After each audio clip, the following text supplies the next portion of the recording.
அல்ஹம்துலில்லாஹ். உடன்குடியிலிருந்து உங்கள் அபு.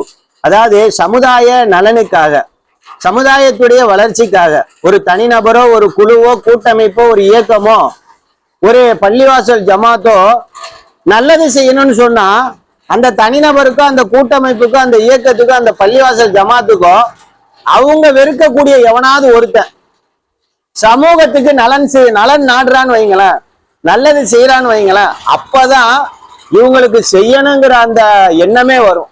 செய்யறதுக்காக அப்பதான் முயற்சிப்பாங்க. அப்படி முயற்சி செஞ்சு இவங்களும் கூடுதலா சமுதாயத்துக்கு செஞ்சுட்டா பரவாயில்ல, அவன் செய்யறத தடுத்து அவன் எப்படி செய்யலாம், நான் தான் செய்வேன், அவன் செய்யறத தடுத்து நிறுத்தி அவனை செய்ய விடாம ஆக்கி அதுக்கப்புறம் நான் செய்வேன், அவன் செய்யறத தடுக்கிறதுக்காகவே நான் செய்வேன் அப்படின்னு செய்யக்கூடிய இந்த செயல் இருக்கு பாருங்க, இது ஆரோக்கியமற்ற ஒரு நிலையை என்ன செய்யும், கண்டிப்பா உருவாக்கும். சமூகத்துல ஒரு நல்ல நிலையை இது உருவாக்காது. ஏன் அப்படின்னா இஹ்லாஸ் இல்லாத ஒரு செயல்பாடு. அல்லாஹ்வுக்காக நீ பணி செய்யறவங்கள பார்க்க ஏழை இல்லை பெரும்பான்மையா, எல்லாமே அடுத்தவனுக்காக பணி செய்யற நிலைமை தான்.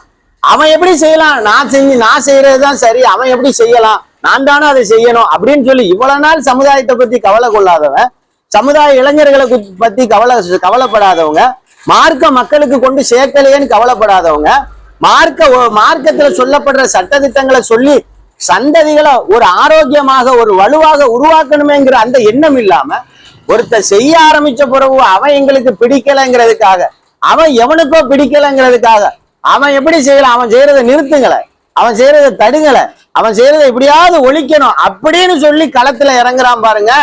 சமுதாயத்தின் மீது அக்கறை இல்லாம கவலை இல்லாம சமுதாயத்துடைய முழு வளர்ச்சியை பற்றி யோசிக்காம அவன் செய்யறான், விடக்கூடாது, நம்ம தான் செய்யணும்னு நினைக்கிறோமே, இது ஆரோக்கியமற்ற நிலை. இது நல்ல ஒரு வளர்ச்சி என்ன செய்யாது, சமூகத்துல ஏற்படுத்தாது. நல்ல கல்வியை இவங்க ஒருபோது கொண்டு போய் மக்கள்கிட்ட சேர்த்துற இயலாது. கடைசி வரைக்கும் இப்படி போட்டி போட்டுக்கிட்டே தான் என்ன செய்யணும் இருக்கணும். அல்லாஹ் ரப்புல் ஆலமீனுக்கு பயந்து கவலைப்பட்டு என்னைக்கு சமூகத்துடைய நலனை நாம நாடுறோமோ, சமூகத்துடைய நலனை விரும்புறோமோ, அதுக்காக முயற்சிக்கிறோமோ, அப்பதான் ஒரு ஆரோக்கியமான ஒரு சூழலை சமூகத்துல உருவாக்க முடியும். அப்படி அல்லாஹ்வுக்காக பணி செய்யக்கூடிய மக்களா நீங்களும் நானும் இருப்போம். இருக்கிறதுக்கு அல்லாஹ் ரப்புல் ஆலமீன் எனக்கும் உங்களுக்கும் உதவி செய்யும்.